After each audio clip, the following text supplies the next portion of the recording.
शान्ति शान्तिः। हरिः ॐ श्रीगुरुभ्यो नमः। हरिः ॐ। ॐ गुरुर्ब्रह्मा गुरुर्विष्णुः गुरुर्देवो महेश्वरः गुरुः साक्षात् परं ब्रह्म तस्मै श्रीगुरवे नमः। ध्यान श्लोको। ओम बोलो। बोधितां भगवता नारायणेन स्वयं व्यासेन ग्रथितां पुराणमुनिना मध्ये महाभारतम् अद्वैतामृतवर्षिणीं भगवतीम् अष्टादशाध्यायिनीं अम्ब त्वामनुसन्दधामि भगवद्गीते भवद्वेषिणीं। स्तुते व्यासविशालबुद्धे कुर्वारविन्दायतपत्रनेत्र येन त्वया भारततैलपूर्णः प्रज्वालितो ज्ञानमयः प्रदीपः प्रपन्नपारिजाताय पौत्रवेत्रैकपाणये ज्ञानमुद्राय कृष्णाय गीतामृतदुहे नमः। सदो गावो दुग्धा गोपालनन्दनः पार्थो वत्सः सुधीर्भोक्ता दुग्धं गीतामृतं महत्। वसुदं देवं कंसचाणूरमर्दनं देवकी परमानन्दं कृष्णं वन्दे जगद्गुरुं। भीष्मद्रोणतटा जयद्रथजला गान्धारनीलोत्पला शल्यग्राहवती कृपेण वहनी कर्णेन वेलाकुला अश्वत्थामविकर्णघोरमकरा दुर्योधनावर्तिनी सोत्तीर्णा खलु पाण्डवैरणनदी कैवर्तक केशव नराशयवचः सरोजममलं गीतार्थगन्धोत्कटं नाख्यानककेसरं हरिकथा सम्बोधनाबोधितं लोके सज्जनषट्पदैरहरः ते पीयमानं मुदा भारतपङ्कजं कलिमल प्रध्वंसिनः श्रेयसे मुखं करोति वाचालं पङ्गुं लङ्घयते गिरिं यत्कृपातमहं वन्दे परमानन्दमाधवम्।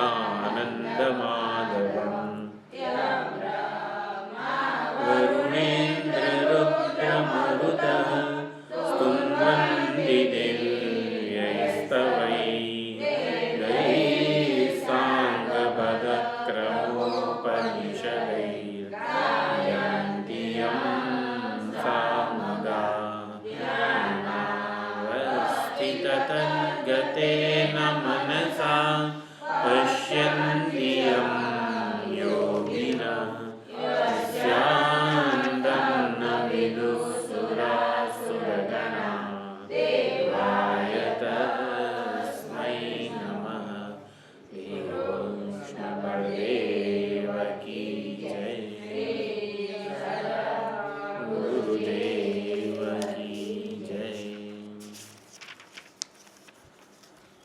ભગવદ્ ગીતાના 7 થી 12 અધ્યાયને ભક્તિ યોગ જ કહેવાય છે.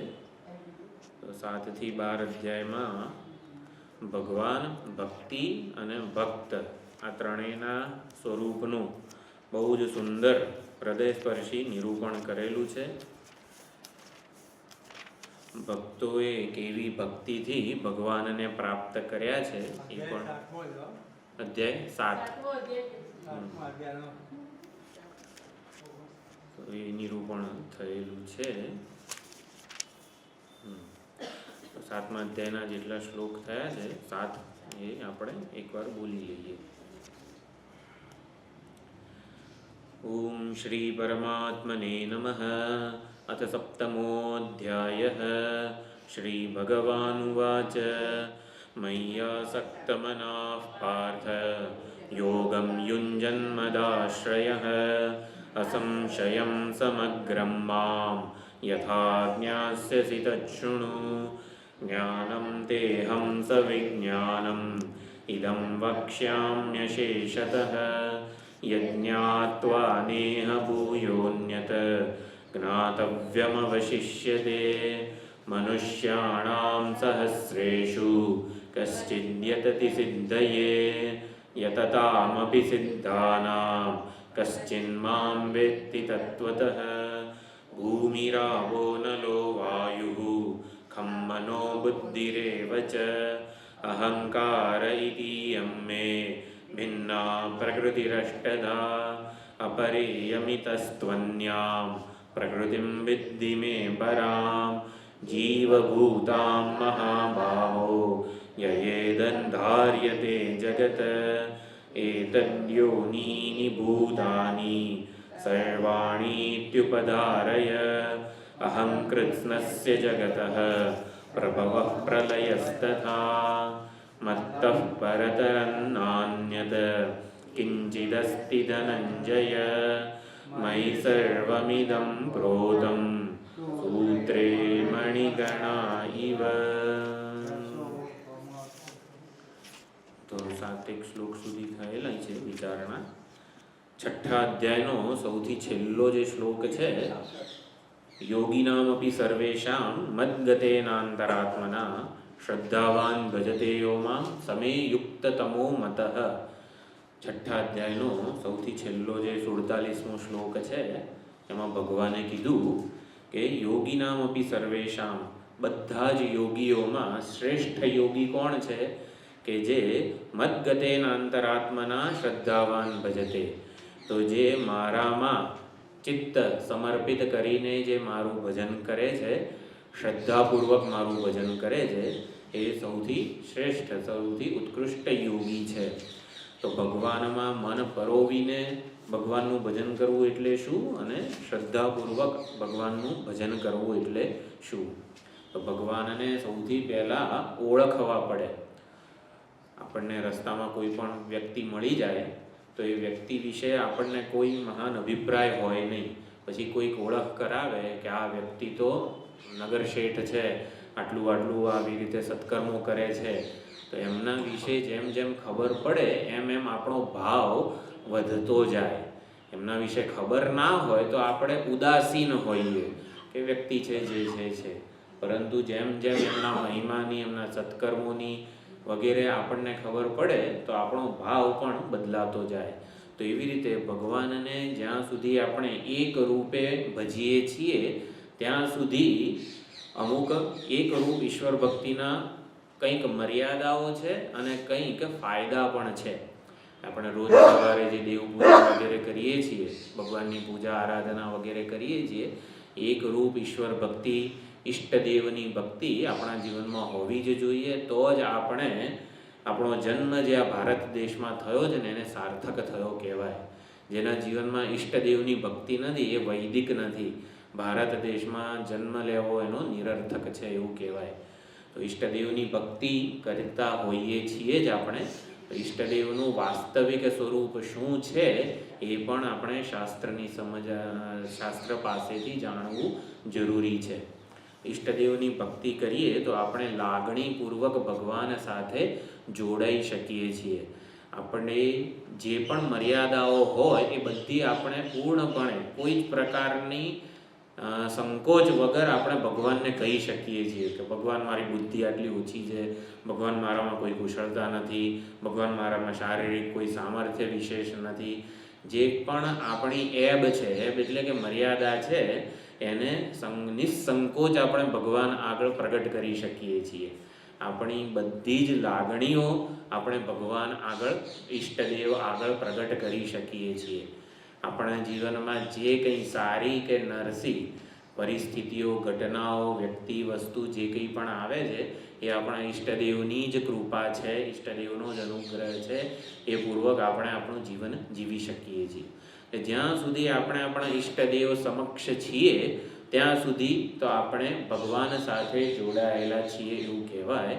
ભગવાનમય હોઈએ છીએ, ભગવાનમાં આપણું ચિત્ત હોય છે. પછી જ્યારે ઈષ્ટદેવની ભક્તિ કે પૂજા, આરાધના, સેવા સંપન્ન થાય પછી જે જગતમાં વ્યવહાર કરવાનો છે એમાં અનેક વસ્તુઓ આપણી સમક્ષ આવે છે, અનેક વ્યક્તિઓ આપણી સમક્ષ આવે છે. તો ત્યારે એ વ્યક્તિઓ માટેના ગમા અણગમા, વસ્તુઓ માટેના ગમા અણગમા એવા ને એવા જ રહે છે. એ કારેલાનું શાક આજે બનાવ્યું છે, આ મને તો નથી ભાવતું, આ વ્યક્તિ કેમ સામેથી આવે છે? એટલે ઈષ્ટદેવની ભક્તિ કરતા હોઈએ ત્યારે રાગદ્વેષથી છૂટી શકાતું નથી. આપણે વ્યક્તિઓ માટેના, જગત માટેના ગમા અણગમાથી છૂટી શકાતું નથી. આપણને પહેલેથી એવો અભિપ્રાય અમુક બંધાયેલો હોય એ અભિપ્રાયપૂર્વક જ આપણો વ્યવહારમાં જે અભિગમ છે એ ચાલુ જ રહે છે. એટલે ઈષ્ટદેવની ભક્તિના ફાયદા તો આપણે જોયા.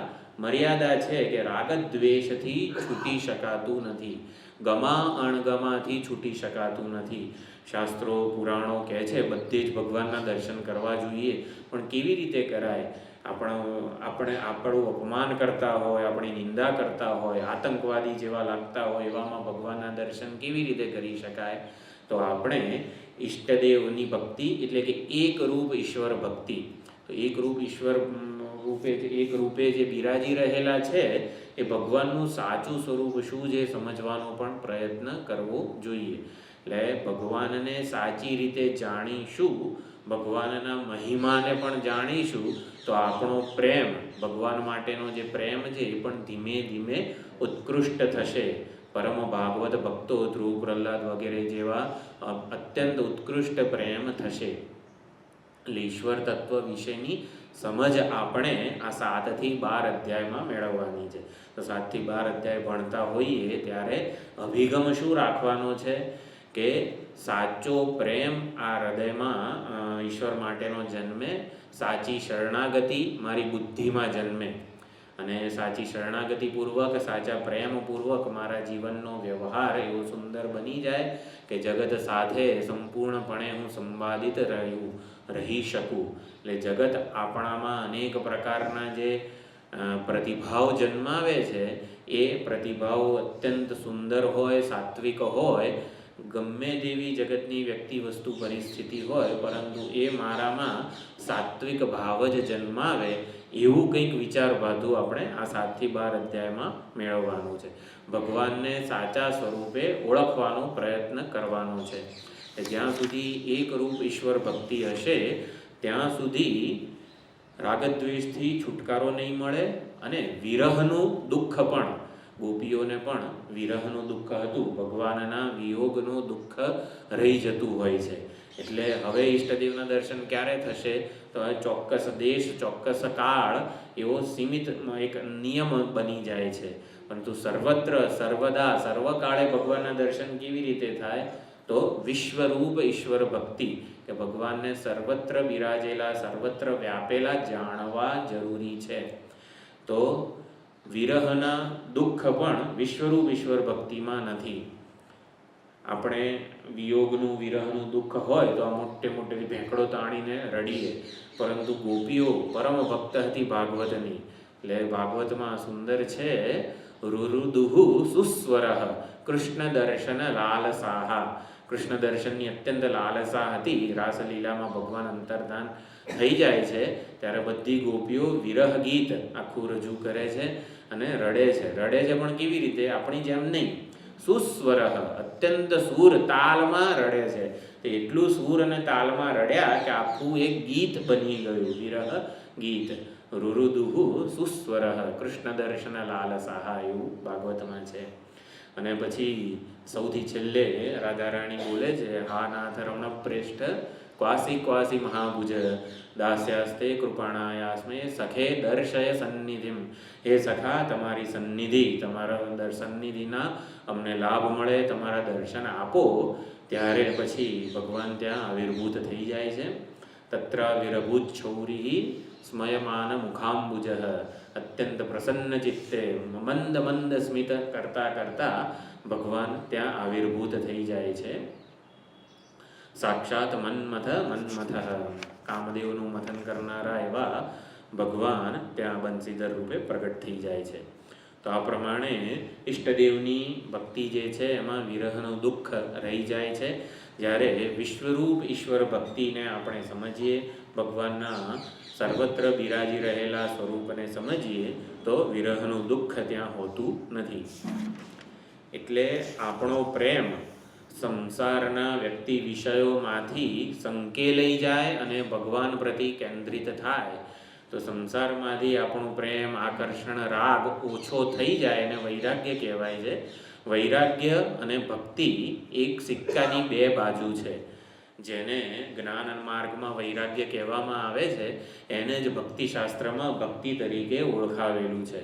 તો વૈરાગ્ય એટલે શું? સંસારના વ્યક્તિ વસ્તુ પરિસ્થિતિમાં આપણને જે રાગદ્વેષ રહેલા છે એ સંકેલાઈ જાય અને સંપૂર્ણપણે આપણી આસક્તિ, આપણો પ્રેમ એ ભગવાનમાં જ કેન્દ્રિત થઈ જાય. એટલે સંસારમાંથી આપણો પ્રેમ, આકર્ષણ ઓછું થાય એને વૈરાગ્ય કીધો છે. પણ સંસારમાંથી ક્યારે પ્રેમ અને આકર્ષણ ઓછું થાય? ક્યાંક ઉત્કૃષ્ટ વસ્તુમાં પ્રેમ આપણો જાય, આપણો લાગે, આપણો કેન્દ્રિત થાય, તો નિકૃષ્ટમાંથી પ્રેમ ઓછો થાય. કોઈ પણ વૃંદાવનમાં બધા જે ચશ્મા લઈ જાય આપણા વાંદરાઓને, બધું જે છે વૃંદાવનમાં જઈએ પરિક્રમા કરતા હોઈએ તો બધા વાંદરાઓ ચશ્મા લઈ જાય, જે કંઈ બેગ વગેરે હોય એ પણ લઈ જાય. તે પાછું મેળવવું હોય તો શું કરવું પડે? તો કંઈક આપવું પડે, કેળું, ફ્રૂટ કે ગમે તે જે વસ્તુ હોય, કંઈક આપીએ તો એ છોડે. એટલે કંઈક ઉત્કૃષ્ટ વસ્તુનું આલંબન, ભગવાનનું પ્રેમ વગેરે જે છે એ મનને આપીએ તો એ સંસાર માટેનું આકર્ષણ છોડે. એટલે ભગવાનનું એટલા માટે જ આટલું સુંદર વર્ણન આપણા પુરાણોમાં કરેલું છે કે જેથી જગતમાંથી એનો પ્રેમ સંકેલાઈ જાય અને ભગવાન તરફ કેન્દ્રિત થાય. એટલા માટે વૈરાગ્ય અને ભક્તિ, ભક્તિનું સંતાન છે વૈરાગ્ય, એવું પણ સમજેલા છીએ. તો ભગવાન માટે પ્રેમ ધીમે ધીમે ઉત્કૃષ્ટ થવો જોઈએ. એના માટે ભગવાન વિશેની સમજ આપણી બદલાવી જોઈએ. કોઈ એક રૂપ જ ઈશ્વર, અર્જુનને પણ ભગવાન પોતાના સાચા સ્વરૂપનું જ્ઞાન આપી રહ્યા છે. આ 7 થી 12 અધ્યાયમાં અર્જુન ભગવાનને એક કૃષ્ણ દેહધારી જ માને છે, એક દેહાભિમાની માને છે. એટલા માટે અર્જુન પ્રતિ ભગવાન હવે 7 થી 12 અધ્યાયમાં પોતાનું સાચું સ્વરૂપ શું છે એ સમજાવે છે. એટલે પરા અને અપરા પ્રકૃતિ રૂપે ભગવાન સંપૂર્ણ જગતમાં વ્યાપ્ત છે. તો આપણે ભગવાનના સર્વત્ર દર્શન કરવા હોય તો શું અભિગમ રાખવો પડે? દેવઉઠી 11 હતી અને પછી ભગવાનના તુલસી વિવાહ વગેરે લગ્ન થાય પછી બધા લગ્નના મુહૂર્ત આવે છે. એટલે અત્યારે પણ શહેરમાં બધી જગ્યાએ લગ્ન વગેરે ચાલતું હોય તો ઘણા બધા મહેમાનો હોય ઘરમાં, તો બધી જ સુવા વગેરેની વ્યવસ્થા ના હોય તો આપણે ધાબા ઉપર કે ગમે ત્યાં મંડપ વગેરે બાંધીએ. તો મંડપ વગેરે બાંધેલો હોય અને પછી ત્યાં બધા સગાવાલા આપણા રહેતા હોય તો મંડપમાં ગોળ આકારનું કાણું પડે તો આપણને શું દેખાય? ગોળ આકારનું આકાશ દેખાય છે.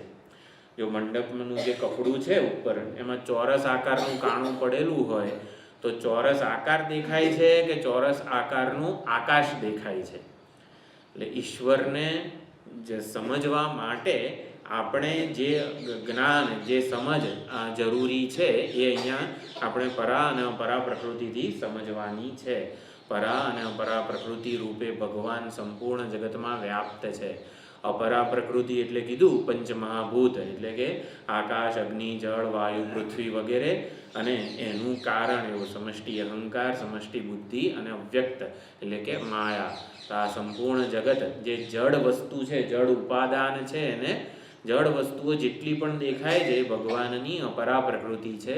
જડ વસ્તુઓ રૂપે ભગવાન જ આપણી સમક્ષ આવે છે. જેમ અભિનેતા કોઈક વેશ પહેરીને રંગમંચ ઉપર આવે તો એ રંગમંચ આ જગત છે, અને અભિનેતા સ્વયં ભગવાન છે.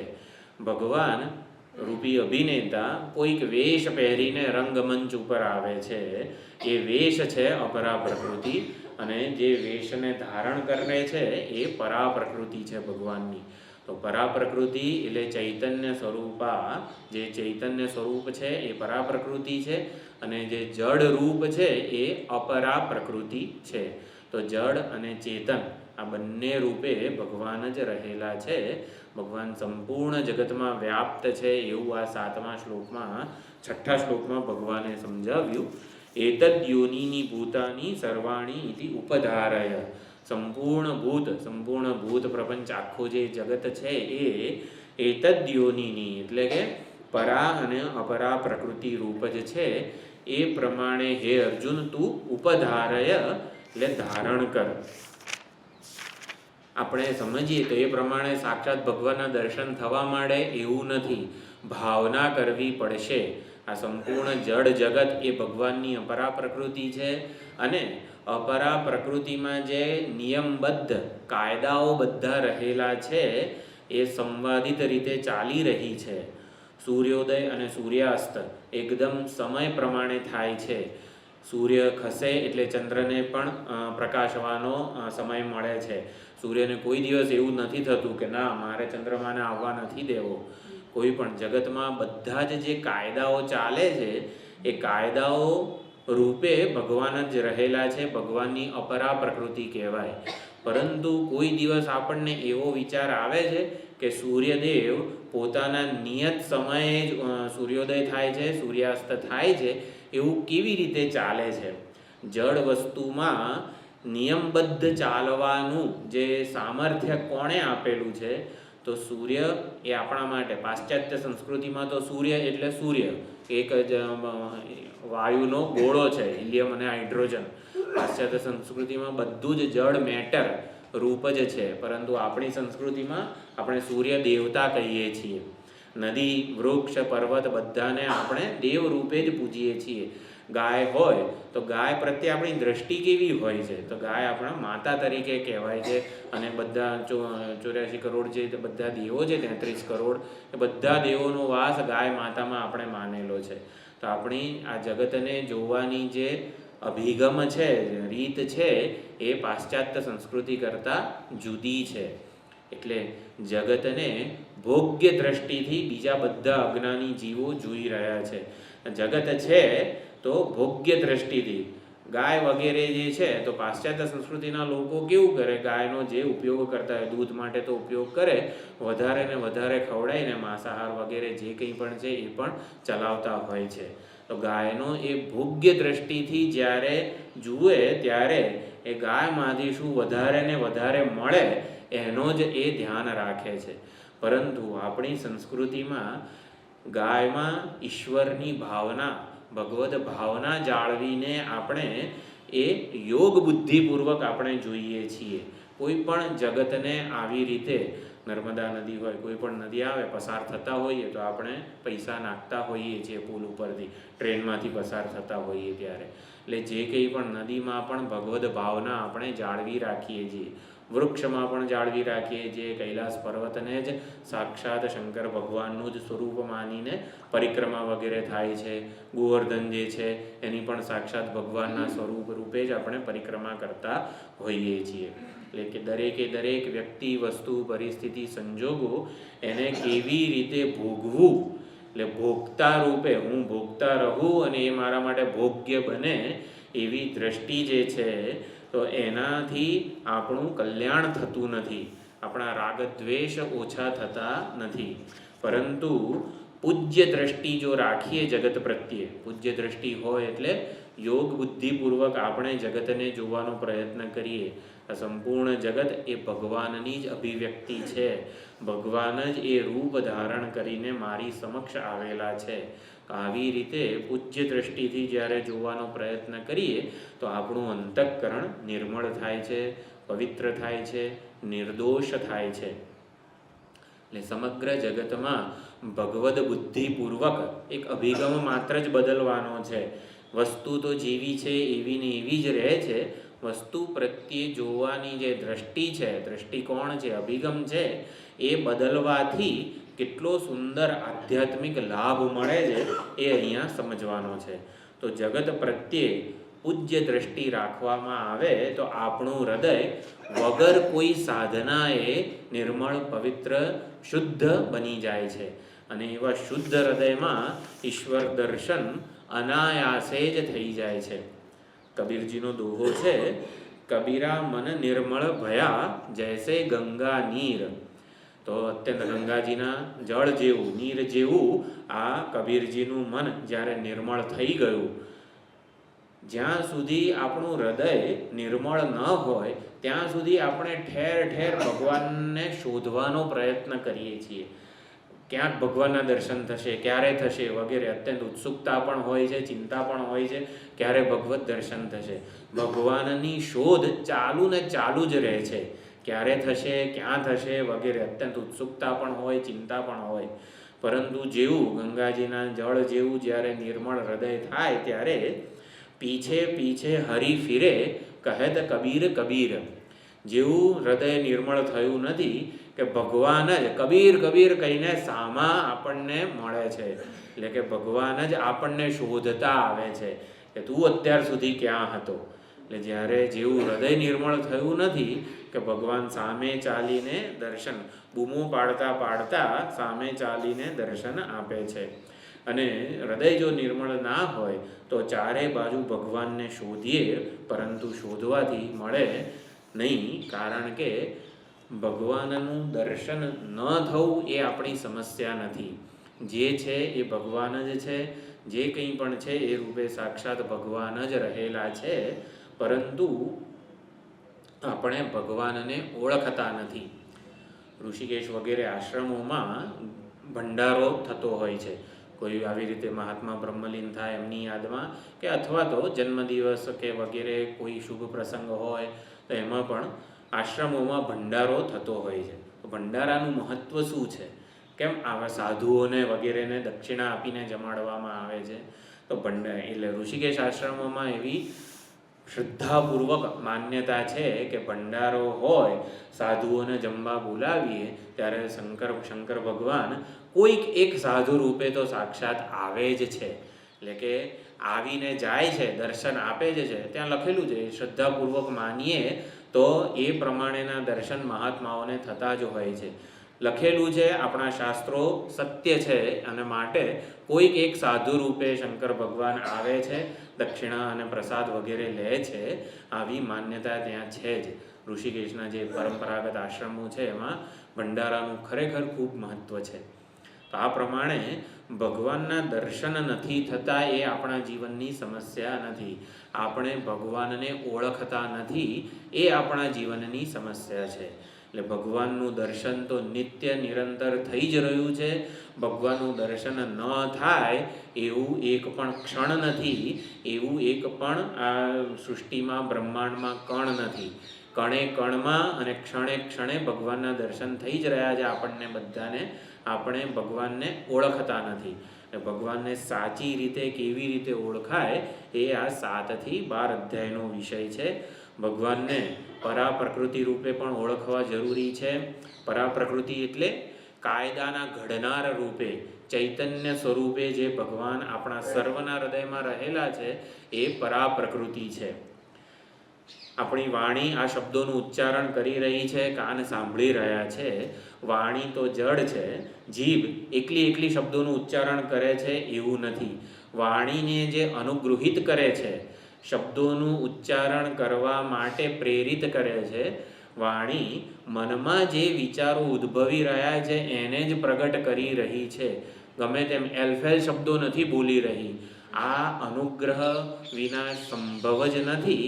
આ જે અનુગ્રહ છે એ પરા પ્રકૃતિ છે. હવે આપણે કહીએ કે ભગવાનની પરા પ્રકૃતિના દર્શન ક્યારે થાય, કેવી રીતે થાય?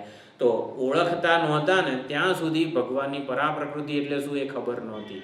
હવે ખબર પડી કે મારી આંખ જોઈ રહી છે, દ્રશ્યો અનેક જોઈ રહી છે, જગતને જોઈ રહી છે, વ્યક્તિ વસ્તુઓ સાથે વ્યવહાર કરી રહી છે, કાન સાંભળી રહ્યા છે, વાણી બોલી રહી છે, હાથ પગ ચાલી રહ્યા છે. એ બધું કોના લીધે ચાલે છે? પરા પ્રકૃતિના અનુગ્રહને લીધે જ ચાલે છે. પરા પ્રકૃતિનો અનુગ્રહ ન હોય તો હાથમાં શક્તિ ન આવે, પગમાં ચાલવાની પણ શક્તિ ન હોય. એટલે આ રીતે પરા પ્રકૃતિ એટલે કાયદાઓ રૂપે અપરા પ્રકૃતિ છે અને પરા પ્રકૃતિ કાયદાના ઘડનાર રૂપે રહેલી છે, ચૈતન્ય સ્વરૂપે રહેલી છે. ચૈતન્યના અનુગ્રહ વગર જળનું કોઈ જ પ્રકારનો પ્રભાવ કે પ્રદાન નથી. એટલે આપણે ચૈતન્ય સ્વરૂપે વાણીના પ્રેરક રૂપે કાનના બધી જ જે જ્ઞાનેન્દ્રિયો, કર્મેન્દ્રિયો, પ્રાણ એટલે પરા પ્રકૃતિ માટે કીધું જીવ ભૂતામ મહાબાહો. જીવ ભૂતામ એટલે પ્રાણ ધારણ ભૂતામ. 9 છિદ્રો નવદ્વારે પૂરે દેહી કીધું છે ભગવદ્ ગીતામાં. 9 છિદ્રો રહેલા છે આ શરીરમાં. આંખ છે, કાન છે વગેરે. 7 છિદ્રો તો આ ઉપર મસ્તકમાં જ રહેલા છે. તો પ્રાણ આપણે ફુગ્ગામાં હવા ભરેલી હોય અને એક કાણું પાડીએ તો તરત એમાંથી હવા નીકળી જાય છે. એટલે 9 દ્વાર રહેલા છે આપણા શરીરમાં. તો પ્રાણ નીકળી કેમ નથી જતા? એવો કોઈ દિવસ વિચાર આવતો નથી કે પ્રાણ વાયુરૂપ જ છે, તો આ વાયુ નીકળી કેમ નથી જતો? પ્રાણ ધારણ ભૂતામ. પરા પ્રકૃતિને જીવ ભૂતામ એટલે પ્રાણ ધારણ ભૂતામ. પરા પ્રકૃતિનો અનુગ્રહ છે એટલા માટે પ્રાણ ધારણ થયેલા છે. પ્રાણને આ શરીરમાં ટકાવી રાખવાનું કામ પરા પ્રકૃતિના અનુગ્રહને લીધે જ થઈ રહ્યું છે. આપણને મોટે રીબાલું બગાસું આવે, ઉધરસ આવે વગેરે થાય ત્યારે આપણે હે રામ કે હે માં અંબે માત કી જય એવું બોલતા હોઈએ છીએ. કેમ? બગાસું આવે ત્યારે ઉદાન વાયુ સક્રિય થાય છે. ઉદાન વાયુ કોણ છે? પ્રાણને લઈ જનારો છે. ઉત્ક્રામંતમ સ્થિતમ વાપી વગેરે જે છે. એટલે બગાસું બોલીએ ને પ્રાણ જતા રહે તો આ શરીરમાંથી છેલ્લે રામનું નામ બોલીને ગયા એવું કહેવાય. એટલે કે પ્રાણ આ શરીરમાં ટકી રહે એના માટે જવાબદાર કોણ છે? ભગવાન જવાબદાર છે. ભગવાનનો અનુગ્રહ એટલે કે પરા પ્રકૃતિ રૂપે ભગવાન તમે મારા જીવનને ટકાવી રહ્યા છો. મારી પ્રત્યેક જીવનની ક્ષણ છે ને એ ભગવાનનો અનુગ્રહ જ છે. આપણે આંખ દ્વારા જોઈ શકીએ છીએ, કાન દ્વારા સાંભળી શકીએ છીએ, પરા પ્રકૃતિનો અનુગ્રહ છે.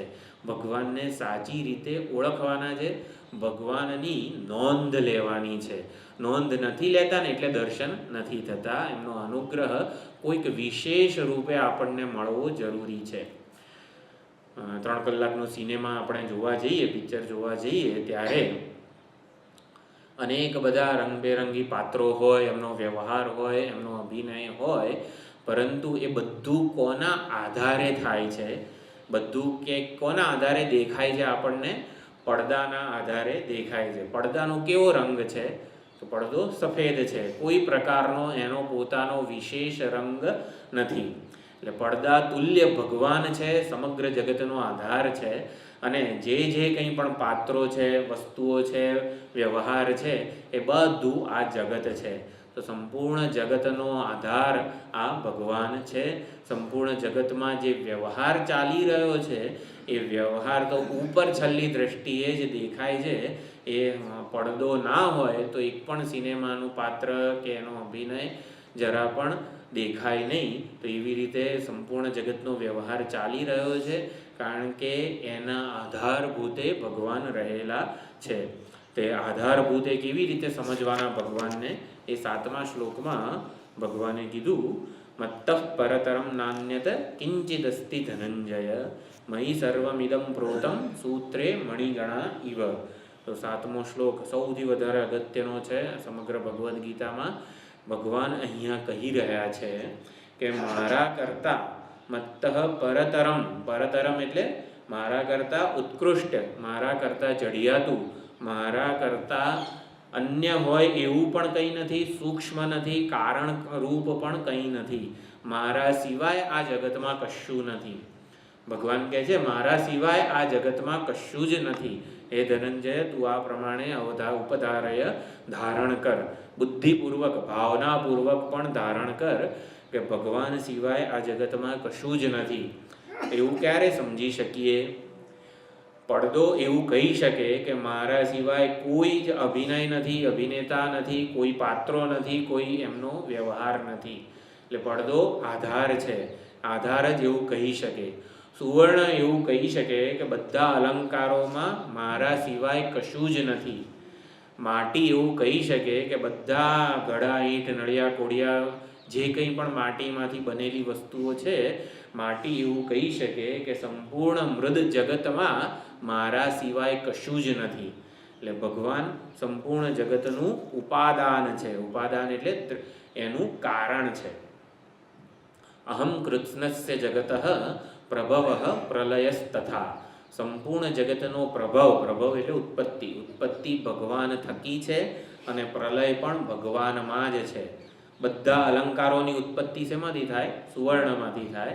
બધા અલંકારો જ્યારે પીગાળી દેવામાં આવે ત્યારે સુવર્ણ રૂપ જે થઈ જાય છે, તો વચ્ચે જ્યારે દેખાતા હોય, વીંટી છે, ચૂની છે, હાર છે, કંદોરો છે, બંગડી છે, આ વચ્ચે વર્તમાન શું છે અલંકારોનું? ભૂતકાળ સુવર્ણ છે, ભવિષ્યકાળ પણ સુવર્ણ છે. તો વર્તમાનમાં જે એમની મહત્તા જણાય છે, એમનો વ્યવહાર જણાય છે, એમની અંદરો અંદર જો અલંકારોને પણ એક મન આપી દઈએ તો અલંકારો પણ અંદરો અંદર થોડો ઝઘડો કરતા હોય. વીંટી કે જો હું તો મારે તો કેટલો સુંદર ચળકાટ થાય છે, હાર તો આમ દેખાતો જ નથી કોઈ દિવસ.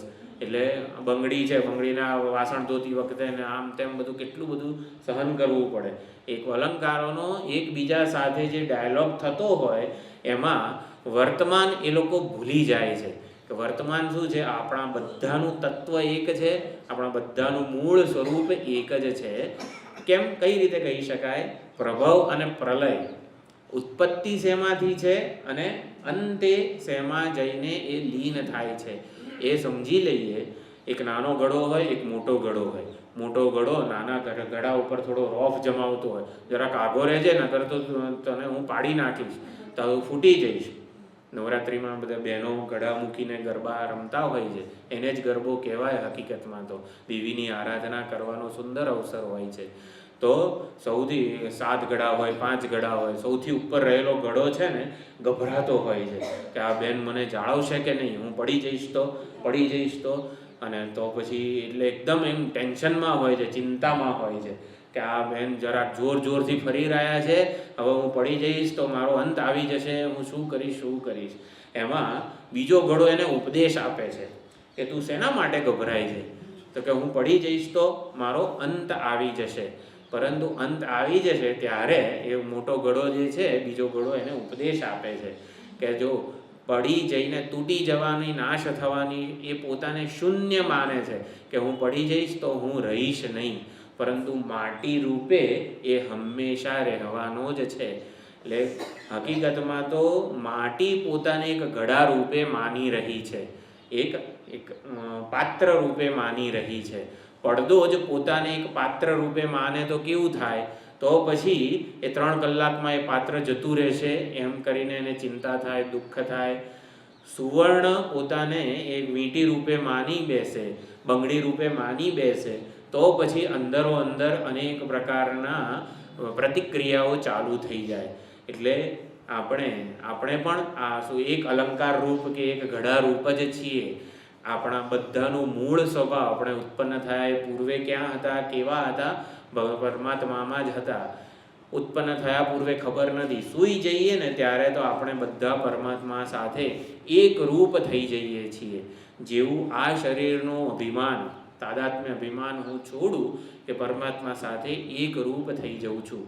હૃદય પ્રદેશમાં કહેવાય છે પરમાત્મા આપણા હૃદયસ્થ ચૈતન્ય સ્વરૂપે બિરાજમાન છે. આપણે સૂઈ જઈએ ને ત્યારે આપણે બધા, આપણી સભાનતા ક્યાં હોય છે? હૃદયમાં કેન્દ્રિત થઈ જાય છે. એટલે આપણો હું જાગ્રત અવસ્થામાં સમગ્ર શરીરમાં રહેલો છે.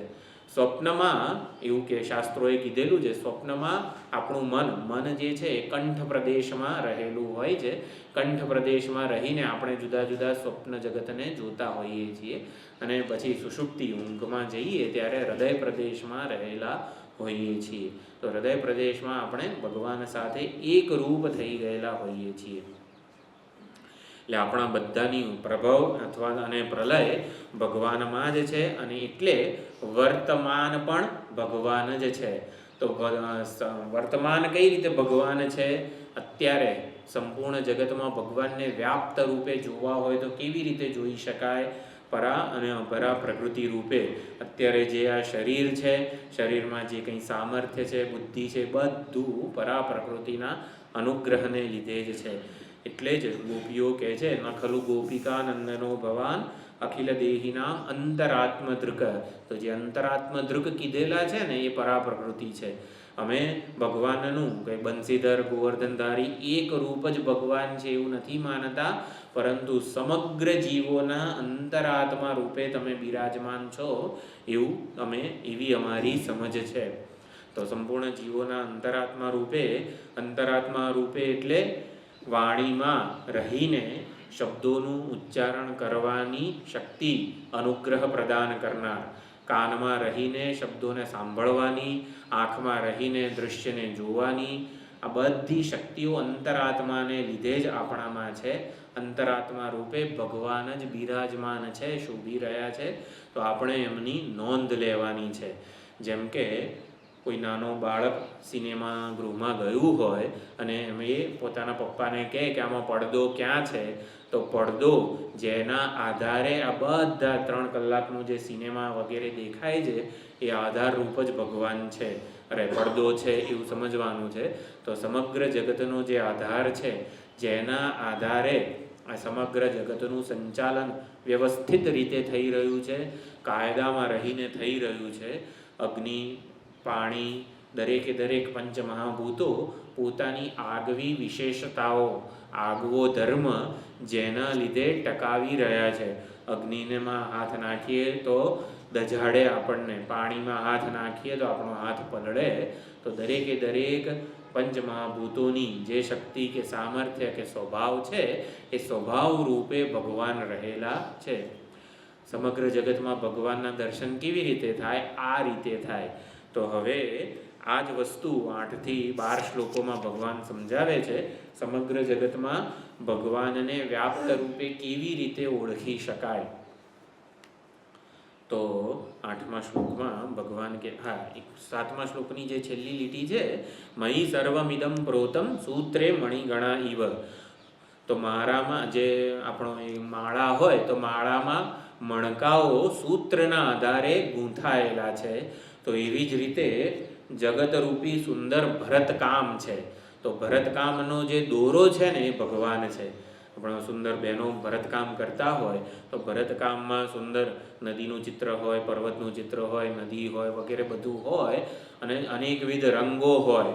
તો એમાં એક જ દોરો, જેમ આખું ભરતકામનો એક દોરો, એક સૂત્ર છે, આધાર છે, એના આધારે સંપૂર્ણ એ વસ્ત્ર રહેલું છે. તો વસ્ત્રમાં તાણા અને વાણા, આડા અને ઊભા એવા તંતુઓ હોય છે. તો આ તાણા વાણા રૂપે ઓતપ્રોત શું છે? તો સંપૂર્ણ જગત ભગવાનમાં ઓતપ્રોત છે.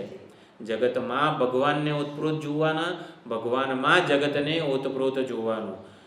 10મો અધ્યાય અને 11મો અધ્યાય. 10મો અધ્યાય છે વિભૂતિ યોગ અને 11મો અધ્યાય છે વિશ્વરૂપ દર્શન યોગ. બંનેમાં ફરક શું છે? વિભૂતિ એટલે જગતમાં જ્યાં કંઈક વિશેષ પ્રભાવ આપણને જણાય, કંઈક વિશેષ પૂજ્ય ભાવ આપણને જણાય, ત્યાં આપણે ભગવાન છે, ભગવાનના દર્શન વગેરે કરીએ છીએ. દેવ દર્શનમાં જઈએ, કૈલાસ માનસરોવરની પરિક્રમા કરીએ તો શું શંકર ભગવાન માત્ર ત્યાં જ છે? ના, એવું નથી. એ ભગવાનની વિભૂતિ ત્યાં વિશેષ રૂપે વ્યક્ત થયેલી છે. જેટલા પણ પ્રાચીન મંદિરો છે એના દર્શન કે તીર્થયાત્રા વગેરેનું મહત્ત્વ એટલું જ છે. એટલા માટે સૌથી પુરાણા જે બધા મંદિરો હોય એમાં દર 12 વર્ષે 11 વર્ષે કુંભાભિષેક વગેરે જે કંઈ પણ હોય એ અનેક વિધિઓ થતી હોય છે. એટલે મંદિર કે દેવસ્થાન જેટલું પુરાણું હોય, જેટલું જૂનું હોય, એટલું ત્યાં ભગવાનની વિભૂતિ, ભગવાનનો પ્રભાવ વિશેષ રૂપે અભિવ્યક્ત થતો હોય છે.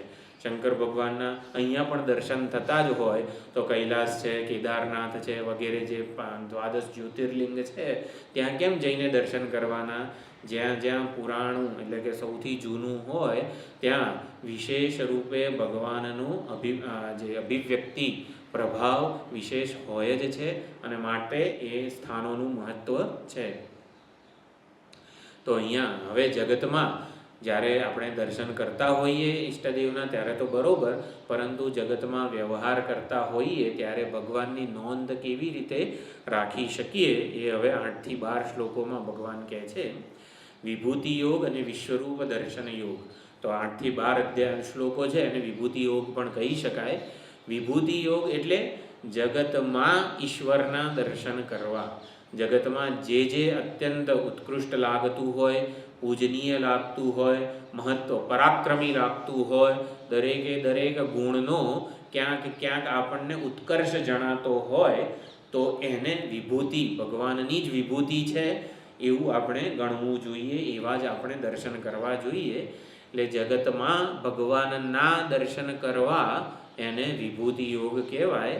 અને વિશ્વરૂપ દર્શન એટલે શું? ભગવાનમાં જગતના દર્શન કરવા. જો ખાસ સમજો, વિભૂતિ યોગ એટલે જગતમાં આપણે જે ઉત્કૃષ્ટ વસ્તુઓ છે ને એમાં ભગવાનના દર્શન કરીએ. ગંગા, નર્મદા વગેરે મહાન નદીઓ છે જેનાથી અનેક બધા જીવોને લાભ થાય છે, એમાં આપણે ભગવદ બુદ્ધિ કરીએ છીએ. એટલે નર્મદામાં ભગવદ બુદ્ધિ કરીએ, મા નર્મદા વગેરે એ ભગવાનની વિભૂતિના દર્શન કર્યા કહેવાય. વિશ્વરૂપ દર્શન એ બહુ જ ઉત્કૃષ્ટ ભક્તો દ્વારા ભક્તિની ઉત્કૃષ્ટતાને પ્રાપ્ત થયેલા હોય એના માટે વિશ્વરૂપ દર્શન છે. ભગવાનમાં જગતને પરોવાયેલું જોઈએ તો એ વિશ્વરૂપ દર્શન છે. જગતમાં ભગવાનને જોઈએ એને વિભૂતિ કહેવાય, અને ભગવાનમાં જગતને જોઈએ તો એને વિશ્વરૂપ દર્શન કહેવાય. અભિગમ બદલાઈ જાય છે. કોઈક મંદિરમાં, સાઉથના મંદિરોમાં જઈએ તો પ્રવેશ દ્વારમાં બે મોટા હાથી રાખેલા હોય, આપણને લાગે કે આ તો સાચા હાથથી મૂકેલા છે. પછી જરા નજીક જઈને જોઈએ, આમ હાથ અડાડીએ ત્યારે ખબર પડે કે આ તો લાકડાનો છે, માટીનો છે વગેરે જે કંઈ પણ હોય. હવે દૂરથી આપણે ભગવાન દર્શન કરીને આવ્યા પછી જઈએ, દૂરથી જોઈએ છીએ, જ્યારે હાથી દેખાતો હોય ને ત્યારે પ્લાસ્ટિકનો હોય અથવા તો માટીનો હોય, લાકડાનો હોય, તો લાકડાની બુદ્ધિ નહીં થાય. હાથી નામ અને રૂપ જ્યારે જોઈશું ને ત્યારે લાકડું બુદ્ધિમાં નહીં આવે. અને પછી એકવાર યાદ કરીએ આ તો લાકડાનો જ હતો, તો લાકડું બુદ્ધિ હશે ત્યારે હાથી બુદ્ધિ નહીં હોય. એટલે હાથી બુદ્ધિ હોવી, એટલે હાથી એવા નામ અને રૂપની સભાનતા હશે તો લાકડાની બુદ્ધિ નહીં થાય. અને જેવી લાકડાની બુદ્ધિ હોય ને ત્યારે હાથી એ નામ અને આકારની બુદ્ધિ નહીં હોય આપણામાં. એટલે આ રીતે વિભૂતિ યોગ અને વિશ્વરૂપ દર્શન યોગ. સૌથી પહેલાં ભક્તોએ જગતમાં ભગવાનની વિભૂતિના દર્શન કરવાના છે. જે કંઈ પણ આપણામાં ઉત્કૃષ્ટ વસ્તુ હોય, ચલો આપણે આટલું સરસ ભણેલા છીએ, આપણે આટલો સરસ સત્સંગ કરીએ છીએ, જે કંઈ પણ આપણને આપણામાં સારું લાગતું હોય, બીજાનામાં સારું લાગતું હોય, એ ભગવાનની વિભૂતિ છે એવું જ આપણે સમજવું જોઈએ. એ રૂપે ભગવાનની વિભૂતિના દર્શન આપણે કરવા જોઈએ. એ રૂપે ભગવાન એમાં વિશેષ રૂપે વ્યક્ત થયેલા છે એવું સમજવું જોઈએ.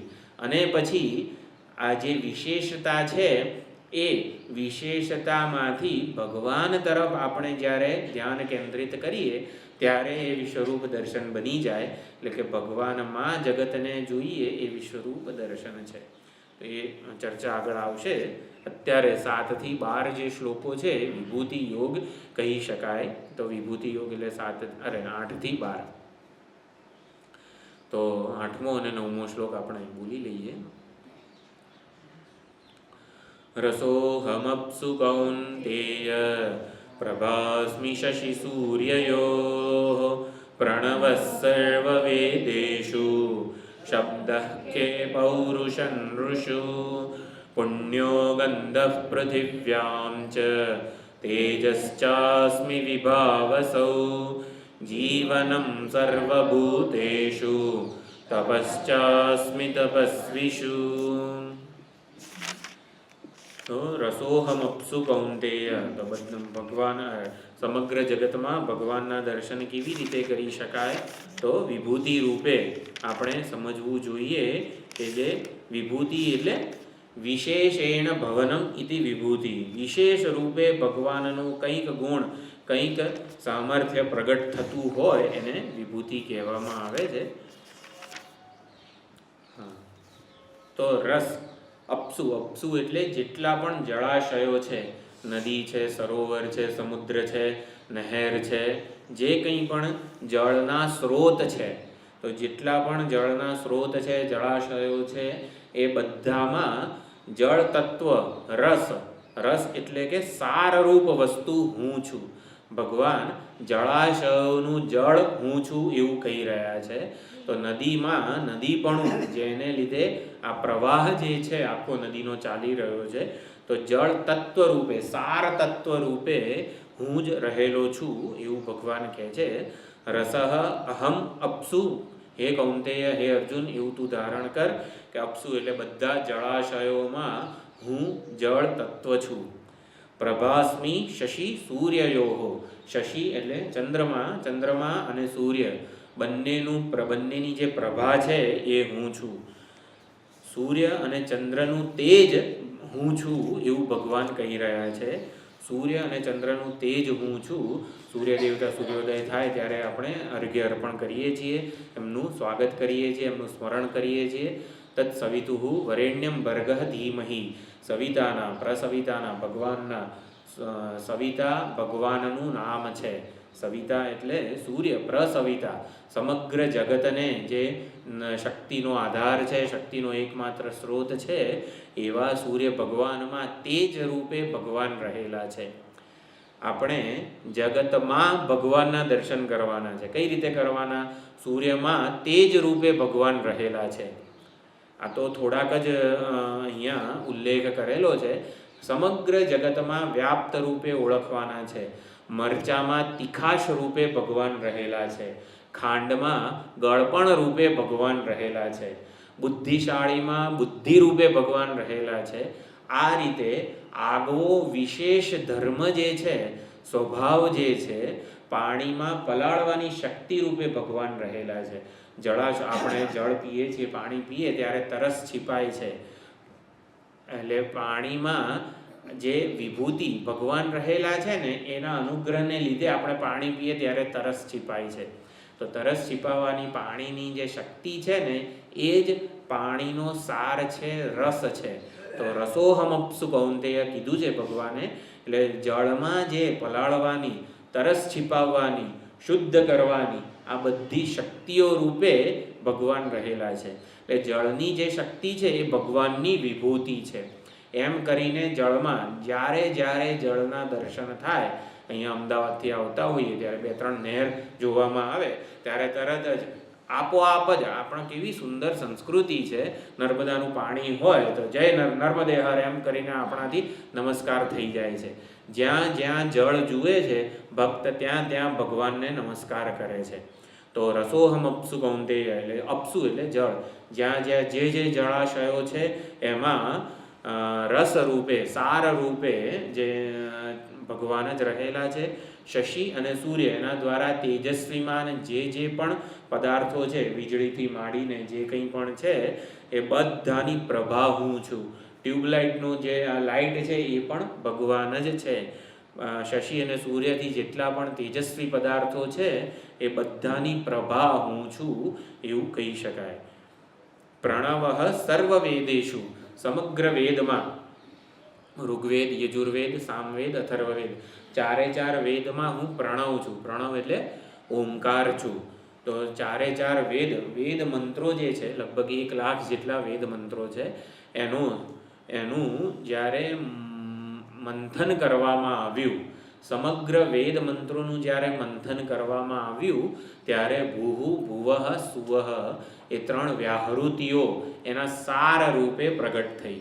એટલે ભૂહુ ભુવઃ સુવઃ એ જે વ્યાહૃતિ છે એ સમગ્ર વેદનો સાર છે.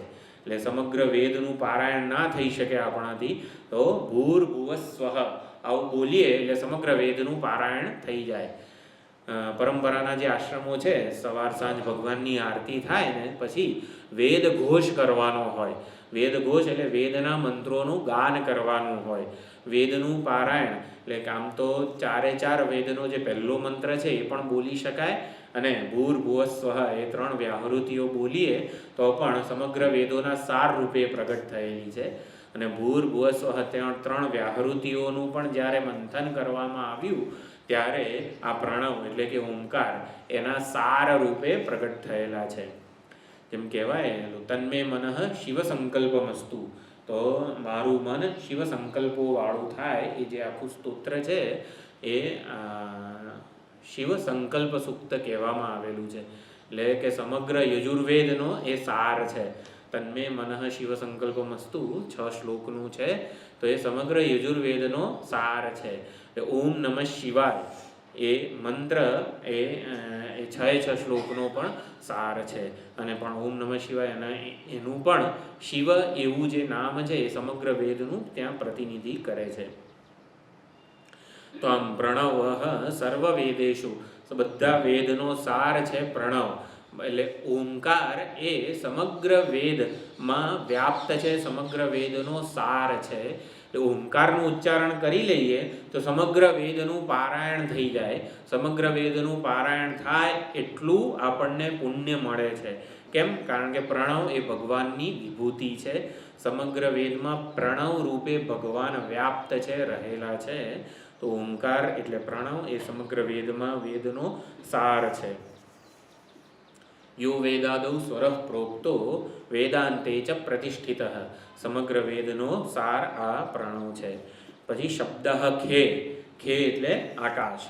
તો આકાશમાં ભગવાનની વિભૂતિ કેવી રીતે આપણે સમજી શકીએ, ધારણ કરી શકીએ?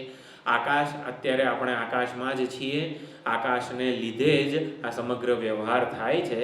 તો શબ્દ ગુણ રૂપે ભગવાન આ આકાશ રૂપ જે ભૂત છે એમાં રહેલા છે. તો આકાશનો ગુણ છે શબ્દ.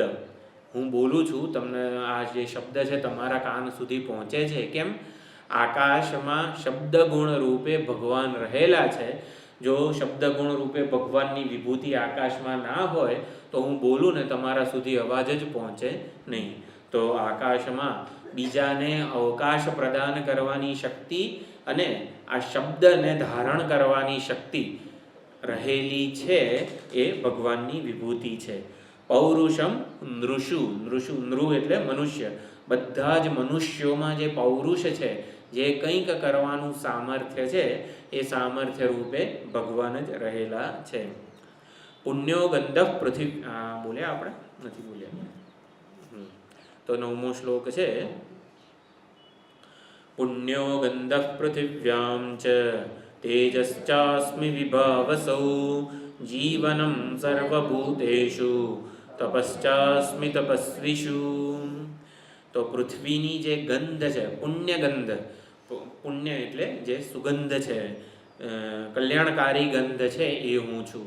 જ્યારે વરસાદ, સૌથી પહેલો વરસાદ પડે ત્યારે જે ધરામાંથી અત્યંત સુંદર સુગંધ આવતી હોય છે ને, એ ભગવાનની વિભૂતિ છે. પુણ્યગંધ, પુણ્યકારી, અત્યંત શુભ જે કલ્યાણકારી ગંધ છે એ હું છું.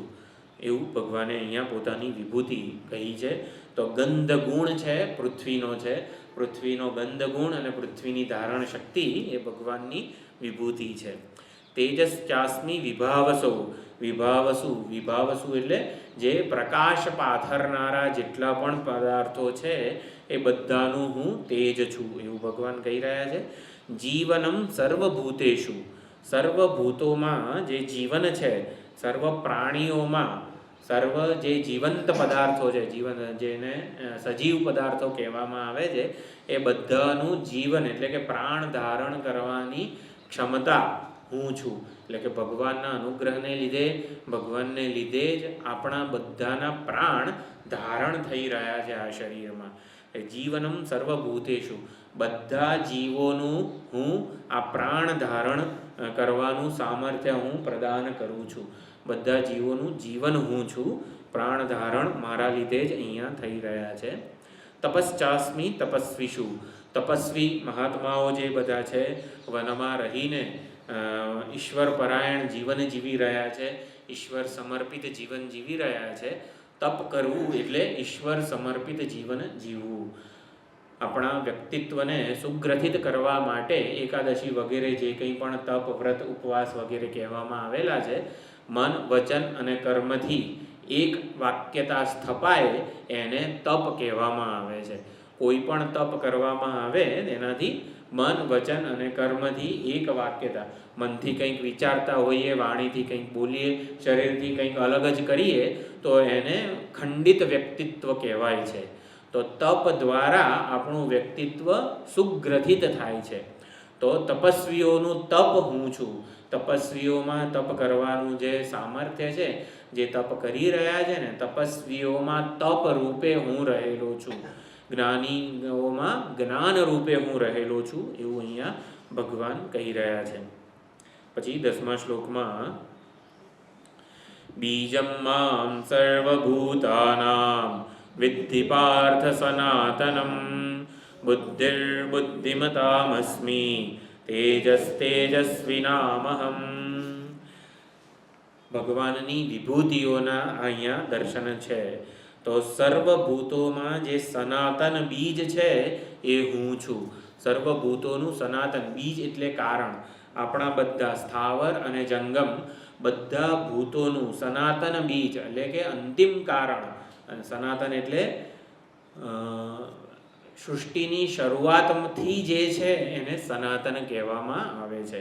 સનાતન બીજ હું છું. સંપૂર્ણ સ્થાવર જંગમ જે કંઈ પણ ચરાચર બ્રહ્માંડ છે, બ્રહ્માંડના જીવો છે, એ બધાનું બીજ એટલે કે આદિ કારણ હું છું.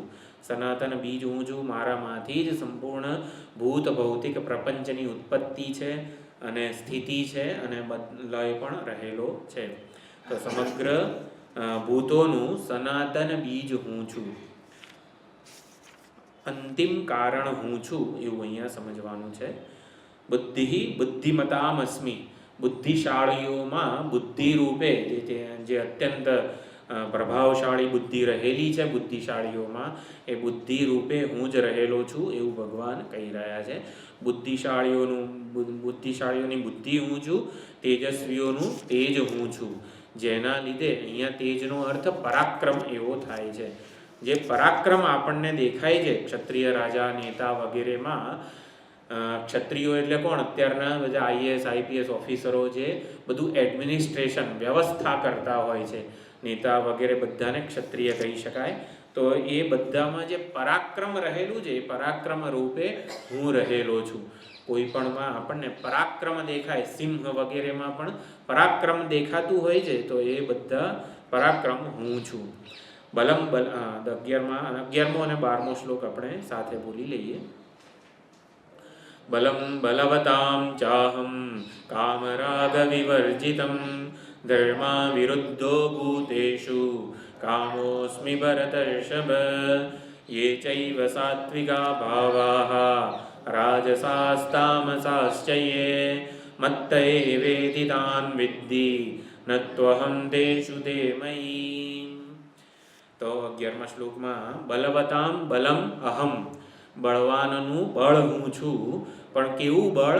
કામ રાગ વિવર્જિતમ બલમ અહમસ્મિ, કામ અને રાગ એનાથી રહિત બળ હું છું.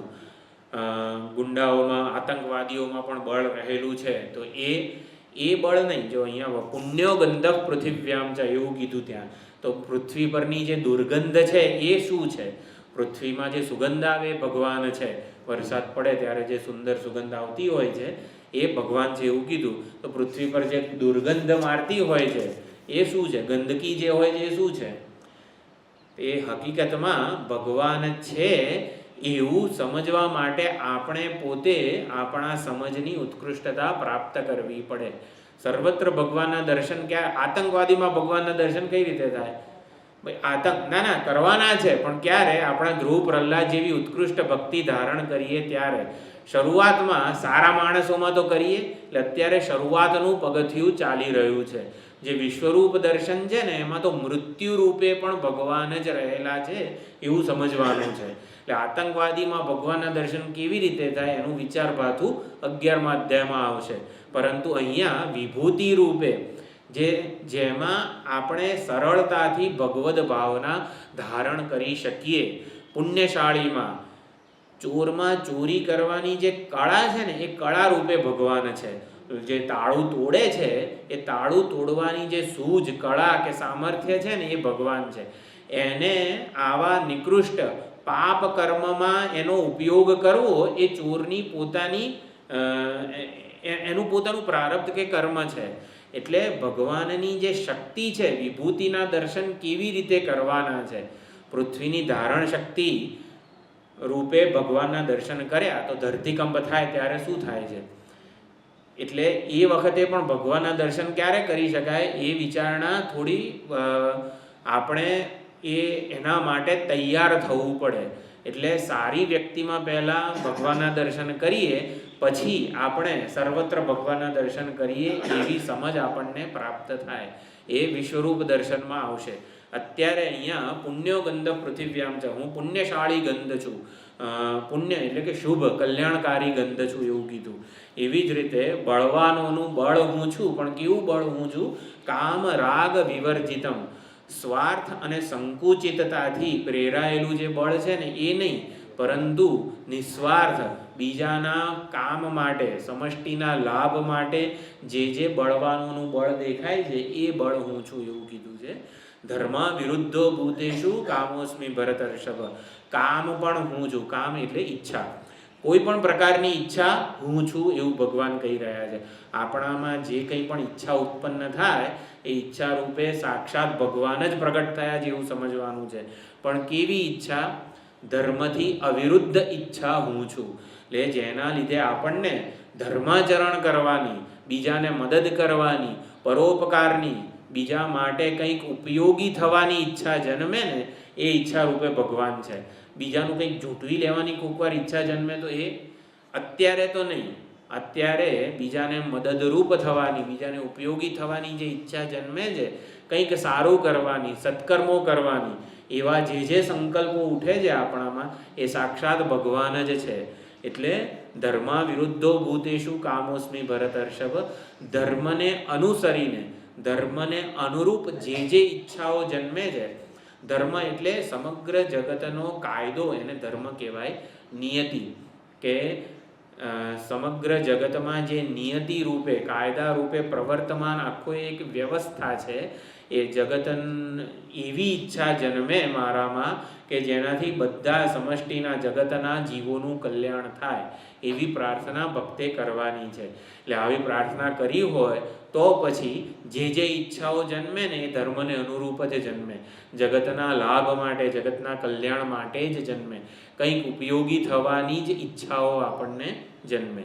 એટલે ધર્મ વિરુદ્ધો ભૂતેષુ કામોસ્મિ ભરતર્ષભ. એટલે ધર્મથી અવિરુદ્ધ ઈચ્છા હું છું. બધામાં, આપણા બધામાં જે સત્કર્મ કરવાની, બીજાને મદદરૂપ થવાની, કંઈક ઉપયોગી થવાની, બીજાનું ભલું કરવાની જે ઈચ્છા જન્મે છે ને, એ સાક્ષાત ભગવાન જ છે. એ ભગવાનની વિભૂતિ છે, ભગવાનનો અનુગ્રહ છે, એવું આપણે સમજવાનું છે. તો 12મો શ્લોક છે, પછી આવતી વખતે જોઈશું. ઓમ પૂર્ણમદઃ પૂર્ણમિદં પૂર્ણાત પૂર્ણમુદચ્યતે પૂર્ણસ્ય પૂર્ણમાદાય પૂર્ણમેવાવશિષ્યતે. ઓમ શાંતિ શાંતિ શાંતિ. હરિ ઓમ. શ્રી ગુરુભ્યો નમઃ. હરિ ઓમ.